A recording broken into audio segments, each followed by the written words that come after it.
행복할 때 임하는 하나님 나라라는 제목으로 말씀 증거합니다. 행복할 때 임하는 하나님 나라. 예수님은 생전에 많은 천국 하나님 나라 강화를 하셨죠. 첫 선포가 회개하라 하나님 나라, 회개하라 천국이 가까이 왔다라고 말씀하시고, 내가 이를 위해서 왔다, 내가 하나님 나라를 위해 오셨다라고 자신의 존재 사명을 분명히 하셨습니다. 천국 담론은 비유와 또 변증의 형식으로 복음서에 계시되어져 있습니다. 예수님께서 천국을 비유로, 예수님이 천국을 은유로 말씀하셨습니다. 이 은유라는 게 뭡니까? 오감으로 표현할 수 없는, 감각할 수 없는 것을 표현하는 방법이지 않습니까? 그래서 우리는 이 천국의 비유를 통하여서 온갖 생각을 할 수 있고 온갖 상상을 할 수 있는 겁니다. 그리하여서 우리가 조금의 천국의 원형들을 이 오감으로 해석하는 것이 아니라 좀 더 영적으로 해석할 수 있는 길을 열어주시는 거죠. 또 예수님께서는 이 천국을 변증의 형식으로도 계시하셨습니다. 천국이 아닌 것을 변증을 통해서 계시한 거죠. 천국이다라는 것을 비유를 통해서 계시하시고, 천국이 아닌 것이다라고 하는 것은 변증을 통해서 명백하게 드러내셨다라는 겁니다. 예수님 시대에 4대 종파가 있습니다. 사두개인이 있고 바리새인이 있고 에세네파의 사람들이 있고 열심당이 있었어요. 예수님께서는 이들과 함께 천국을 변증하셨습니다. 즉 사두개인의 천국관이 있었고 바리새인의 천국관이 있었고 에세네파의 천국관이 있었고 열심당원의 천국관이 있었다는 거죠. 그래서 하나님께서는 이들과 변증하면서 그들의 천국관이 잘못됐음을 지적합니다. 이것은 천국이 아니야 라는 것을 아주 명확하게 논리적으로 우리에게 전달하셨다는 거예요. 우리가 요한복음 15장에서 배웠잖아요. 사두개인은 하나님 나라는 여기 곧 현세라고 주장했어요. 부활과 내세가 있으면 지금 누리고 있는 기득권이 붕괴되기 때문에 그들은 결코 내세가 없어야 했어요. 그래서 요한복음 15장에서 예수님께서 사두개인과 부활 논쟁을 하시면서 천국은 뭐다? 현세가 아니다. 천국은 현세를 초월하는 초시간적이요 초공간이면서 우리 구원받은 부활한 주의 사람들의 존재 방식은 현세적 삶의 방식이 아니라 영의 방식으로 존재한다. 장가도 가지 아니하고 시집도 가지 아니한다. 현세적 방식으로 천국에서 존재하는 것이 아니다 라는 것을 분명히 하셨어요. 현세적인 복락이 재현되고 있다면 그곳은 천국이 아니다 라고 단정하고 계시는 거죠. 이제 누가복음 17장은 4대 종파 중에 하나인 바리새인과 천국 논쟁을 하십니다. 바리새인은 사두개인과 달리 아주 내세관이 뚜렷했어요. 그들에게는 종말 신앙이 있었습니다. 바리새인들은 하나님 나라는 이 선지서의 예언의 기초에서 대단한 표적과 함께 임한다라고 했어요. 그래서 예수님께서 복음서를 읽어보면 너희는 표적과 기적을 구하나, 이게 바리새인을 향한 말이에요. 바리새인의 신학을 향해서 말하는 거예요. 즉 바리새인들은 그 날을 생각하면서 하나님의 때를 생각하면서 그 때에 대한 전조에 관심이 많았다라는 거예요. 쉬운 말로 말세의 징조, 말세의 현상에 대해서 관심이 많았어요. 그래서 하나님의 나라는 언제 이루어지느냐? 하나님의 나라를 가늠할 수 있다. 어떻게? 하나님 나라가 임하기 전에 전조가 있다. 표적과 기사와 여러 가지 현상들을 보면 야, 하나님 나라다, 하나님이 임했다, 또는 얼마 남지 않았다 라고 말할 수 있다고 바리새인은 생각한 거죠. 그런데 예수님께서는 사역을 시작하시면서 하나님 나라가 가까이 왔다, 천국이 가까이 왔다 라고 말씀하시는데 바리새인들의 입장에서는 도대체 하나님 나라가 가까이 있다라는 어떤 표적과 현상이 보이지 않는 거예요. 또 하나님 나라다운 사회가 전혀 보이지 않는 거예요. 도대체 이 사람은 뭘 가지고 하나님 나라가 가까이 왔다고 하는 거야? 도대체 예수는 뭐 때문에 하나님 나라가 임박했다라고 얘기하는 거야? 기준이 뭐야? 라고 궁금해했던 거죠. 그러면서 예수님께서 그 바리새인에 대한 이제 답을 해주시는 거예요. 예수님께서 바리새인에게 말씀하신 천국은 어떤 곳이냐? 첫째, 하나님 나라는 행복할 때 온다, 이렇게 말씀하시네요. 하나님 나라는 언제 온다고요? 행복할 때 온다는 거예요. 20절 말씀 보면 하나님 나라는 눈으로 볼 수 있는 모습으로 오지 않는다 그랬어요. 바리새인은 어떤 신학을 가지고 있었다고요? 하나님의 때를 가늠할 수 있다. 전조, 증조가 있다. 징조가 있다. 그리고 바로 그 징조는 뭐냐? 말세의 현상은 뭐냐? 불행한 일이 계속되는 거죠. 지진 나고 전쟁 나고 굶주리고 핍박당하고 이런 불행한 일들이 벌어지는 것이죠. 그때 하나님 나라가 온다라고 생각하고 있을 때에, 즉 니네가 눈으로 확인할 수 있는 표적과 현상이 있을 때에 하나님 나라가 온다라고 생각하는 모양인데, 나는 니들 눈에 그 표적이 보이지 않아도, 니들 눈에 징조가 보이지 않아도, 니들 눈에 말세의 현상이 전혀 느껴지지 않아도 그때가 하나님 나라가 될 수 있다, 이 말씀을 하고 있는 거예요. 누가 봐도 말세예요. 이제 하나님 나라가 와, 마지막에 가까이 온 거야. 그런데 안 온다, 이 말씀하시는 거예요. 이거는 누가 봐도 말세잖아. 누가 봐도 이거는 정말 폐륜적인 일이 반복적으로 일어나면서 심판받아 마땅한 노아의 때야. 그런데 안 오네, 이 말씀하시는 거예요. 그런데 난 지금 너무 행복해. 지진이 없고 전쟁도 없어. 와, 여기가 천국이네. 애들이 우리 부모 말도 너무나 잘 듣네. 와, 우리 애들이 막 인류대를 가네. 너무 행복해. 나라는 잘 돌아가. 세계 무역 1위 국가가 되었어. 국민소득 1위 국가가 되었어.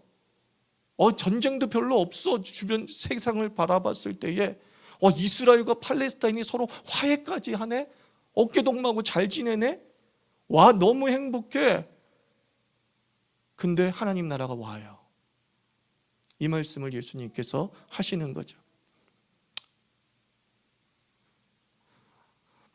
많은 교회들이 재림의 때를, 예수님의 다시 오실 때를 앞당기자, 재림의 때를 만들자라고 하는 운동이 있었고, 지금까지도 그 운동이 가장 큰 영향력을 미치고 있어요. 땅끝까지 복음이 전파되어지면 예수가 오신다, 여러분 이 얘기 많이 들으셨을 거예요. 그래서 우리는 선교해야 된다, 전도해야 된다, 땅끝까지 선교사를 파송해야 된다라고 하는 선교 운동이 얼마나 왕성하게 일어났습니까? 이 땅끝까지 전하면 예수의 재림이 임박해진다라고 하는 근거 성경이 마태복음 28장과 사도행전 1장이란 말이에요. 근데 저는 마태복음 28장을 수백 번 읽고 사도행전도 수백 번 읽어봐도 도대체 복음이 땅끝까지 전파되면 마지막 날이다, 예수님의 때다, 예수님의 재림의 때다라고 말한 근거를 찾을 수가 없었어요. 여러분 찾았습니까? 땅끝까지 이르면 예수가 재림한다, 성경 구절 찾았어요? 복음이 저 땅끝까지 전파되어지면 마지막 날이다, 찾았어요? 못 찾아놓고서 왜 아멘 했어요?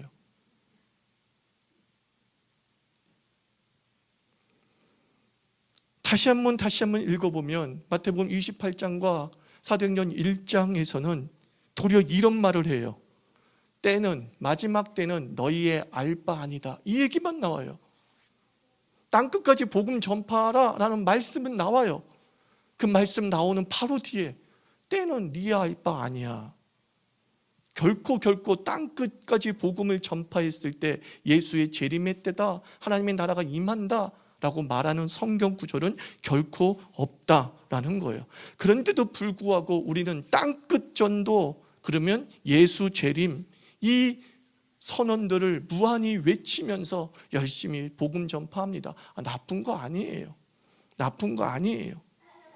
그러면서 땅끝까지 복음을 전했던 20세기 초에 들어와서는 고민이 생기는 거죠. 이거 뭐야? 이제 거의 복음이 안 들어간 곳이 없는데, 모든 대륙이 다 발견됐어. 아메리카 대륙 발견되어지고, 오세아니아 대륙 발견되어지고, 남아프리카 공화국 밑에까지 가고, 도대체가 이제 땅끝까지 복음이 안 들어간 곳, 선교사가 안 간 곳이 없어요. 그러나 예수님은 재림하지 않으시네. 그래서 제가 예수님은 언제 올까? 하나님 나라는 언제 올까? 그러자 땅끝을 다르게 해석합니다. 이것은 미전도 종족이야. 땅끝은 미전도 종족이야. 미전도 종족에게 이제 복음이 전파되어지면 아직 복음을 듣지 못한 민족들이 있다는 거예요. 저 아프리카 정글에, 저 뉴기니아 정글에, 저 중국의 저 산꼭대기에 사는 민족에게 아직 복음이 전파되지 않았어. 땅끝은 지역이 아니라 땅끝은 민족이야. 이제 모든 민족에게 복음을 전하면 돼. 열심히 전합니다. 거의 모든 민족이 발견되었습니다. 예수님은 재림이 하지 않으시네. 땅끝은 미성경 번역지야. 열심히 성경을 각자의 종족의 언어로 발견돼야 돼. 만약에 이 세상의 언어가 한 200개 존재한다면 우리는 이제 200개의 언어로 성경이 번역돼서 예수를 전해야 돼. 얼마나 많이 성경을 번역하는지 좋은 거예요? 나쁜 거예요? 나쁜 거 아니에요. 그러나 예수는 오지 않습니다. 재림의 시기를 정할 수 있다는 이 오만방자함을 우리가 회개해야 됩니다. 하나님 나라를 우리가 만들 수 있고 우리가 오게 할 수 있다고 하는 이 오만방자함, 거기에 땅끝 선교라는 개념이 존재하고 있는 거예요. 바리새인과 다르지 않아요. 표적과 현상과 어떤 징조가 반드시 나타난다. 그리고 그 징조를 통해 우리는 하나님의 때를 가늠할 수 있고 정할 수 있다. 그러나 주님은 말씀합니다. 그때는 너희가 알 바 아니라니까. 너희들이 볼 수 있는 형태로 하나님 나라가 오는 게 아니야. 너희들이 가늠할 수 있는 현상을 보이면서 하나님 나라가 오는 게 아니야. 바리새인에 대한 이야기가 아니라 오늘 21세기를 살아가는 우리 그리스도인들에 대한 하나님의 안타까운 지적이죠. 그래서 예수님은 그 22절 이후에 제자들에게 뭐래요? 여기가 천국이다, 저기가 천국이다고 말하는 자들의 말을 듣지도 말고 여기가 천국이다라고 찾아다니지도 말라, 이렇게 말씀합니다. 동에서 서에서 번개가 번쩍하듯이 하나님의 임하신다. 무슨 뜻이에요? 너희들이 가늠할 수 없다. 번개가 번쩍하는 것을 보는 그 순간은 끝났다, 이 얘기 아닙니까? 번개가 번쩍 쳐, 하나님 나라가 임했어 라고 말하는 그 순간 이미 번개는 땅에 떨어졌잖아요. 그래서 주님께서는 마태복음 24장에서 말세의 징조를 말씀합니다. 바리새인과 똑같이 말세의 징조를 얘기해요. 처처의 기근과 지진과 전쟁이 일어날 것이요 라고 예수님께서도 그 말세의 징조를 말씀하시면서 예수님은 똑같이 사도행전에 있는 말씀과 똑같이 이런 말씀이에요. 그러나 아직 끝은 아니니라. 말세는 이렇게 돼. 말세는 그런 일이 벌어질 거야. 그런데 끝이 아니다. 전조를 보고서 단언하거나 특정할 수 없다. 하나님은 너희들이 조종하고 너희들의 뜻대로 움직여지는 신이 아니다 라고 분명히 하시는 거죠. 어떤 이들은 하나님 나라가 안 온다고 말하는 이들도 있습니다. 그 전조와 그 표적을 보면서, 현상을 보면서 행복하니까, 평안하니까. 사실은 이런 사람들은 하나님 나라가 안 온다라기보다는 하나님 나라가 안 오기를 바라는 거죠. 내가 너무 행복하고 내가 지금 너무 살만하니까. 앞서 마태복음 24장에 예수님께서 말세의 징조를 설교하신 내용이라고 했어요. 말세의 징조를 설명하시면서 마태복음 24장에서 참 재미난 이야기를 하나 예수님이 툭 집어넣어요. 그것이 무엇입니까? 두 여자가 함께 맷돌 갈고 있었네. 말세 징조 얘기하는 거예요. 두 여자가 맷돌 갈고 있었어요. 처처에 기근과 지진과 전쟁이 일어나고 있는데 맷돌 가는 게 말이 됩니까? 그 무슨 뜻이에요? 되게 평안하다, 그런 뜻이에요. 먹을 것이 있다, 이런 뜻이에요. 추수한 이유다, 배를 두드리고 살만할 때다, 또는 일상이다, 그런 뜻이에요. 그런데 두 사람 여자가 맷돌 갈다가 어떻게 됐어요? 한 사람은 가고 한 사람은 남는 일이 벌어졌어요. 즉 하나님 나라가 임한 거야. 예수님이 재림한 거야. 전반부에서는 온갖 부정적인 현상들을 이야기하면서 이때가 말세다 라고 얘기하다가 후반부에는 우와 행복하다 근데 말세다 이렇게 얘기하시는 거예요. 행복할 때 천국이 온다 안 온다? 온다. 불행할 때 천국이 온다 안 온다? 온다. 행복할 때 천국이 온다 안 온다? 안 온다. 불행할 때 천국이 온다 안 온다? 안 온다.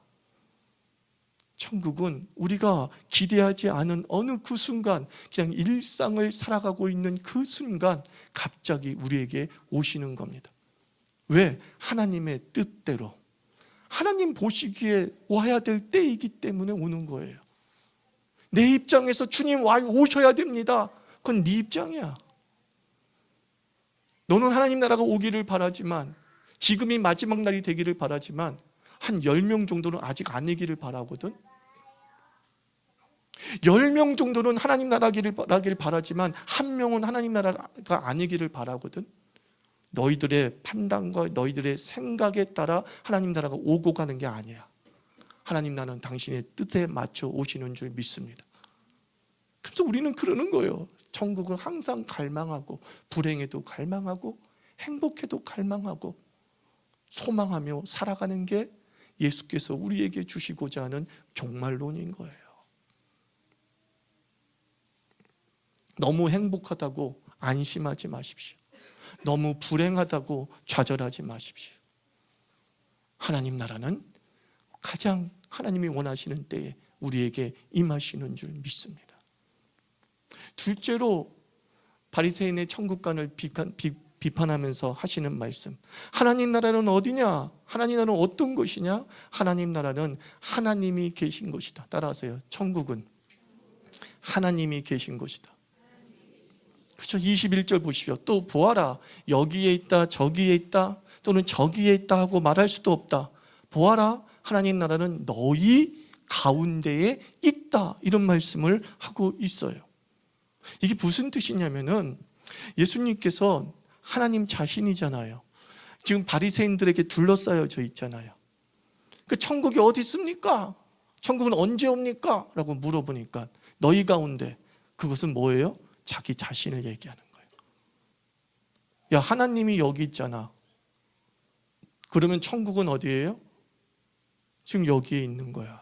지금 온 거야. 이 얘기하시는 거예요.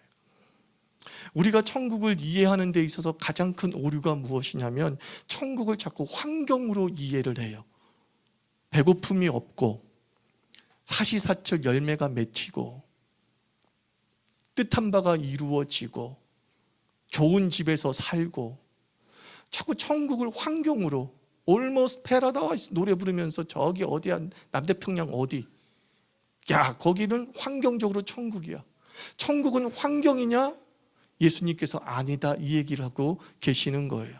천국의 핵심은 환경이 아니라 천국의 핵심은 하나님의 존재 유무예요. 어디가 천국이냐? 하나님이 계신 곳이 천국이다 말씀하시는 거예요. 살기 좋아도 하나님 나라, 하나님이 없으면 거긴 천국이 아닌 거예요. 아무리 행복한 환경을 갖추고 있어도 거기에 하나님이 계시지 않으면 천국이 아닌 거예요. 너무나 척박한 환경에서 살아요. 시베리아 동토의 땅, 그리고 막 아라비아의 사막 땅, 이런 데서 누가 그곳을 천국이라고 하겠습니까? 근데 그곳에 하나님이 계시면 시베리아는 천국이요, 사막은 천국이요, 이 얘기를 예수님이 하시는 거예요. 천국의 판단 여부는 환경이 아니에요. 천국의 판단 여부는 하나님이 계시느냐예요. 여러분의 가정이 펜트하우스라고 해서 천국 되는 거 아니에요. 펜트하우스에 하나님이 계시지 않으면 사실 지옥이죠. 그러나 내가 초가 삼간에 산다 할지라도 하나님이 계시면 그곳이 천국인 줄 믿습니다. 그 말씀하는 거예요. 너희 가운데 하나님이 여기 있잖아. 영화, 옛날에 에어포스 원이라고 하는 영화가 있어요. 미국 대통령의 전용기의 콜사인이 에어포스 원이죠. 에어포스 원. 그 최고의 비행기잖아요. 모든 첨단 장치가 다 되어 있고 안전 편의시설이 다 되어 있어요. 그래서 해리슨 포드죠, 주인공이 대통령으로 나왔죠. 그래서 딱 그 에어포스 1을 탁 타고 가다가 테러를 당하게 됩니다. 그래서 막 그냥 대통령이 슈퍼맨이야. 뭔가 테러 집단을 다 그냥 진압을 해버려. 하여튼 미국적인 전형적인 미국 히어로물이에요. 대통령이 다 제압을 해. 그런데 테러리스트가 비행기를 폭발시킴으로 말미암아 어쩔 수 없어. 그래서 막 추락을 해. 추락을 하는 가운데 뒤에서 C-130 수송기, 아주 허름한 C-130 수송기가 쭉 뒤따라오면서 이 해리슨 포드가 공중 탈출을 하죠. 그래서 탁 추락하는 에어포스에서 원에서 공중 탈출해가지고 기가 막히게 그 허름한 C-130 수송기에 싹 들어갑니다. 살아난 거죠. 그때 영화에 그 C-130 수송기의 기장이 관제탑에 이렇게 교신합니다. 이제부터 자유 24호기, 그 C-130의 콜사인이 자유 24였던 거예요.